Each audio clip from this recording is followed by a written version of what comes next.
چارەنووسی دڵتەزێنی پەناخوازان بەڵگەی ڕسوایی دەوڵەتەکان و سەرمایەداران. لە سەروبەندی ڕۆژی جیهانی پەنابەراندا جارێکی تر شاهدی کارەساتێکی دیکەی خنکانی پەناخوازان لە ئاوەکانی دەریای ناوەڕاستە. بەرپرسانی پاسەوانی کناراوەکانی ئیتالیا و ئاژانسەکانی ڕێکخراوە نەتەوەیەکگرتووەکان ڕۆژی دووشەممە ڕایانگەیان کە لە دوو ڕووداوی جیاوازدا دوو بەلەمی پڕ لە پەنابەران نوخم بوون و ئەگەری ئەوە هەیە کە 66 کەس لە سەرنشینەکانی ئەو دوو بەلەمە کە 26 کەسیان منداڵن گیانیان لەدەستان. سەرنشینەکانی بەلەمەکە پەناخوازانی ئێران، سووریا و کوردستانی عێراق. کارەساتی لەم شێوەیە کۆتایی نایەت. بە پێی داتاکانی ڕێکخراوی نەتەوەیەکگرتووەکان لە ساڵی 2014ەوە تا ئێستا زیاتر لە 23,500 کۆچبەر لە ئاوەکانی ئەم ناوچەی دەریای ناوەڕاستدا گیانیان لەدەستاوە یان بێسەر و شوێن بوو. بەپێی ساڵنامەی ڕێکخراوی نەتەوەیەکگرتووەکان ڕۆژی پێنجشەممە 31 جۆزەردان ڕۆژی جیهانی پەنابەران. بە گوێرەی بەڵگەنامەکانی ئەو ڕێکخراوەیە ئەم ڕۆژە پەسەندکراوە بۆ ئەوەی ستایشی بوێری و ئیرادەی ئەو ژن و پیاوانە بکرێت کە بەهۆی هەڕەشەی دەست بەسەربوون، زیندان، ئەشکەنجە، مەرگ ویان هەڕەشەی شەڕ و تێکەڵچوونەکانەوە ناچار دەبن زێدی خۆیان بەجێ بهێڵن. ژنان و پیاوانی پەنابەر کە زۆربەیان لە وڵاتەکانی خۆیان بار هاتوون پەروەردە بوون و خاوەن توانا و لێهاتووین سامانێکی زۆر و زەوەندیان بۆ سەرمایەداران بە تایبەتی لە وڵاتانی سەرمایەداری پێشکەوت و بەرهەمهێناوە. ئەوان هەروەها ڕۆڵێکی بەرچاویان لە گواستنەوەی ئەزمون و لێهاتووی و گەنجکردنەوەی دانیشتوان و ڕاهێنانی کرێکاری نوێ لەو وڵاتانەدا بین.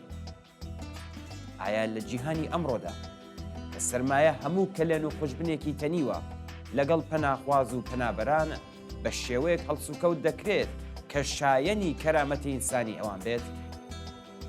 چاوێک لە ڕۆژاوە بکەیت. سەرمایەداران و دەوڵەتەکانی ئەمریکا و ئوروپای ڕۆژاوە لە سەردەمی گەشە سەندندا پێشوازیان لەو پەنابارانە دەکرد کە لە وڵاتەکانی خۆیان بەهۆی تاڵانکران یان وێرانبوونی لەلایەن خودی ئەو دەوڵەتانەوە ئاوارە دەبوون.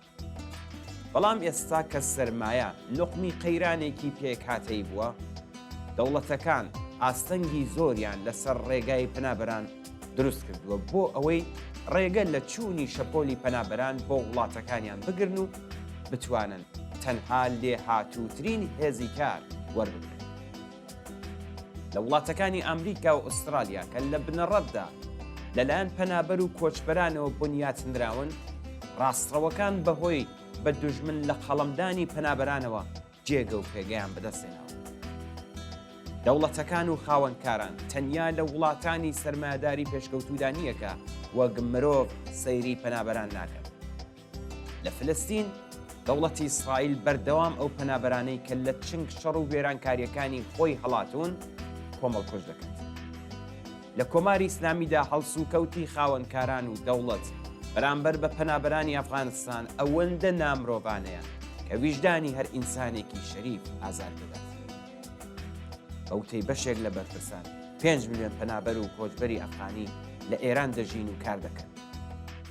کۆماری ئیسلامی لە کاتی شەڕ لەگەڵ عێراقدا ژمارەیەکی زۆر لە هەزاریەکانی ڕەوانەی بەرەکانی شەڕ کردو و بە کوشتنیدا.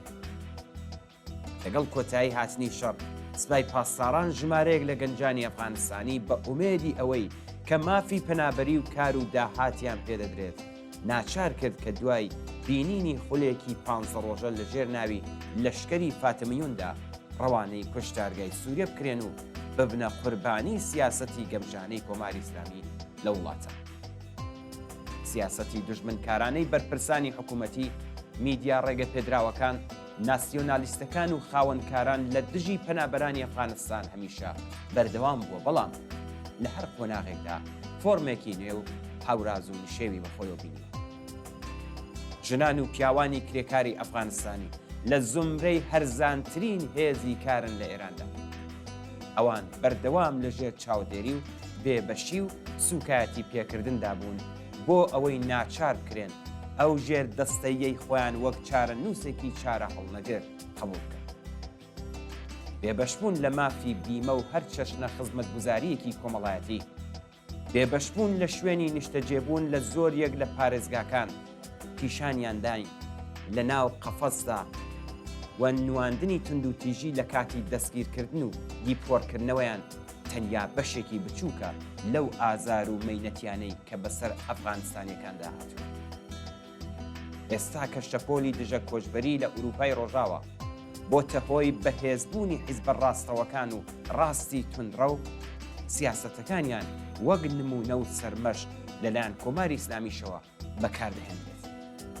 بۆ نمونە قالیباف کاندیدی دیاریکراو بۆ کێبڕکەی خولی چواردەی شانۆی هەڵبژاردنی سەرۆک کۆماری دژە ئەفغانستانی بوونی خۆی کردوتە پرسی سەرەکی لە بانگەشەکانی هەڵبژاردندا. بەوتەی یەکێک لە کارناسان بەرنامەکانی قالیباف لە دوو شەدا کورد دەکرێتەوە: دیپۆرت و دیوان.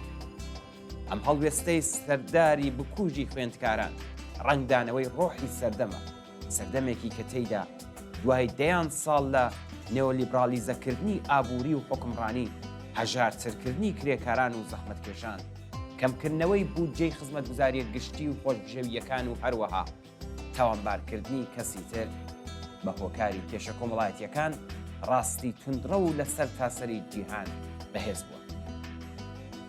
هاوکات لەگەڵ هەڵسوکەوتی وەحشیانەی دەوڵەت و خاوەنکاران و هەروەها لە خۆ بێگانانە بووە فری خواردوەکانی دەستی ناسیۆنالیزم، بەشێکی زۆر لە کرێکاران و کەسانی مرۆڤ دۆست لە ئێران پشتیوانیان لە پەنابەرانی ئەفغانستان کردووە کە پێویستە ئەم پشتیوانیە هەرچی زیاتر پەرەی پێ بدرێت و بەردەوام بێت.